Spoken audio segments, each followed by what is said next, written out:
It seems that you have reached the third level, text. So you might wonder, how can we use text to improve our scenes and animations? And how can we apply text in our scenes and animations as well? So the first thing that you will need is this block, the text block. We will be using this block a lot. This block is used to type in what phrase or text we want to show in our animations or scenes. We can write in things like hello, good morning, and etc. Next block that we will be using is the text size. Of course, this block is used to make our text larger or smaller. Another block that we can use here is the fill block. This helps us change the color of our text. You might encounter one of these problems in which, as you're creating or writing a text and applying it to your animation or scene, you notice that your text can't be seen. You want it to look like this, but instead it looks like the one on the left. So how do we fix that? You have to make sure that your blocks are in the right order. Just like this one. So this is the correct order of how your blocks should be. There are times in which your draw sprite should be under all the other blocks or over all the other blocks. But in some cases it will change, just like this one. So remember that your blocks and code should always be in the right order to make sure that everything can be seen and everything looks great.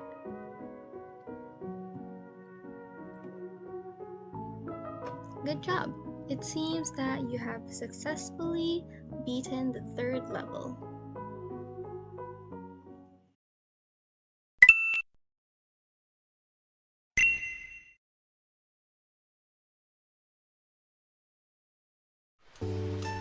Good day everyone, I'm going to talk about mini project caption scenes. So first, we need to sketch it out. Before moving on, take a second to sketch out a scene that you'd like to make at the end of this lesson. Consider the simple shapes that you've used in the past, sprites for some characters, and any text that you'd like on the screen. As you sketch out an idea, you learn about how to compose a scene. So this is my sketch idea. So first, we need to make a background for your scene, either with shape commands or sprites. So this is the background that I use and the code that I use. Next, sprites. With your background in place, it's time to add your sprites. So the sprites I used, the Yeti and a person driving a snowmobile. So these pictures are uploaded.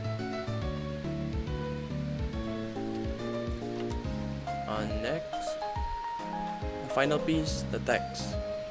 The final piece of your scene is to add text. So this is the example, the text. So you can add more text, by the way. There is no limit in adding text. And the design, I use the minimal way to modify this text. So text size 30 pixels and the color of this text, and it's black with the RGB code 000, and that's it. Thank you.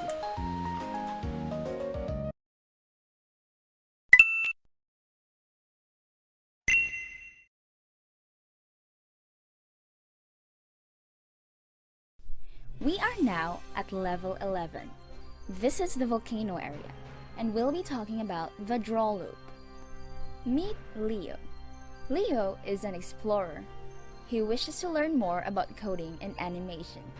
He's already got the basics down. but he'd like to know more about looping animations. The knowledge he seeks for is in the volcano, and we'll be helping him find them. Have you ever looked at an animated movie, amazed at how these pictures are moving? Well, that's because they are several pictures that are slightly different from each other.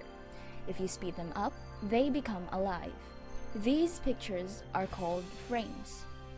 So how can we do this?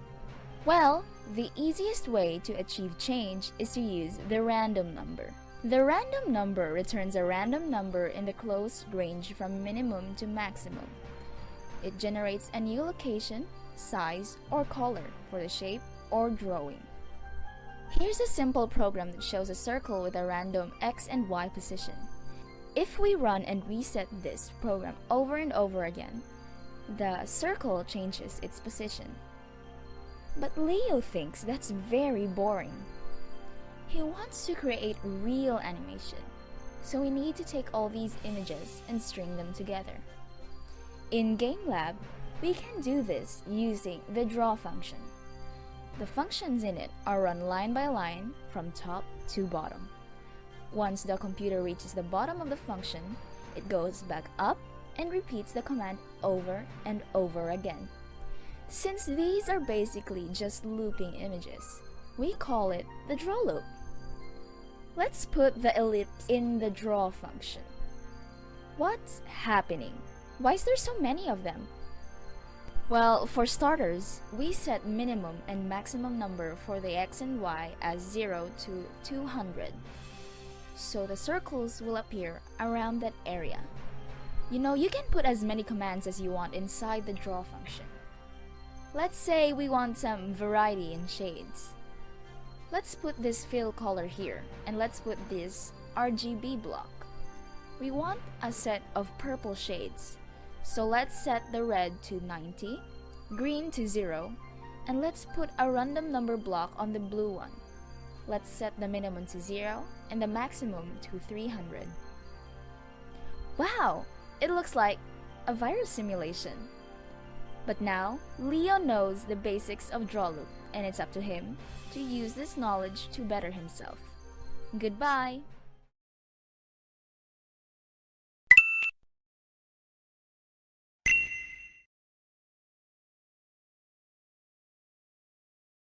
Before you proceed to the final level, you have to know how to control sprite movement in game map. In this level, you will learn how to control sprite movement using a construct called the counter pattern, which incrementally changes a sprite's properties. The counter pattern. This pattern is one of the most important ones in all of programming. It is used to increase the value of a variable by 1. You might call it the counter pattern since it can be used to make a variable that counts up. We'll use this pattern a lot, especially with the drawer. Let's see what that looks like. What can we observe? The numbers value blue and blue, as well as its size, right? The counter pattern enables us to do that. To know deeper about the counter pattern, let's watch this video.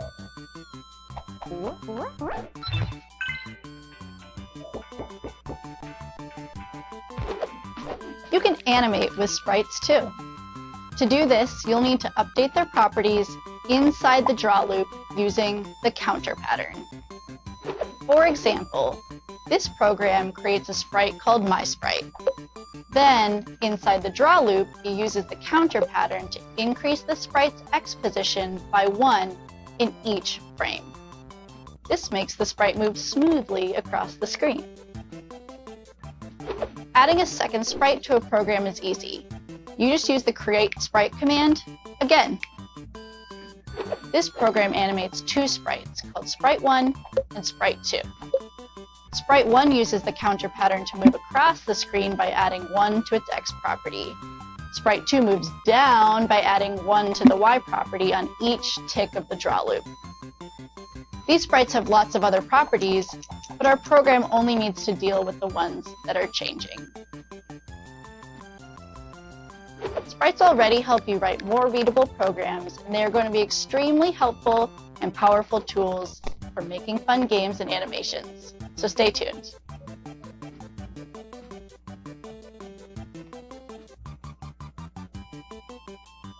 Now that we are now familiar with the counter pattern, let me show you another example. As you can see, the fly, which is the sprite, moves towards the left. How did that happen?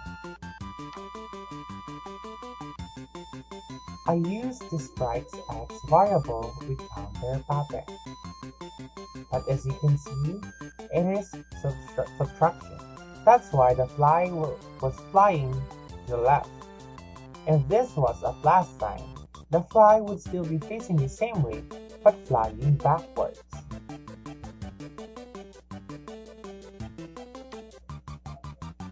Diagonal movement with counter pattern. Updating both the x or y properties of a sprite can make it move diagonally. You can use the watchers on the code area to see how each property is changing. As you can see in the video, the mouse is going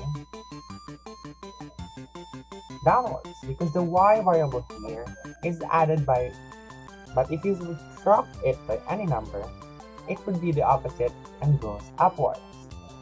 While the x variable is added, its movement is towards the right. The right. When combined, it makes the sprite's movement diagonal, downwards and right.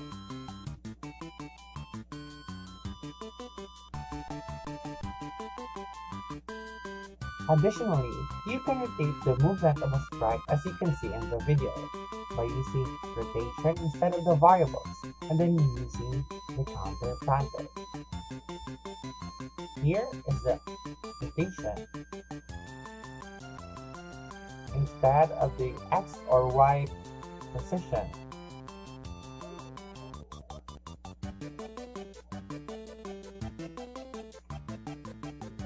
Well done! You're about to enter the last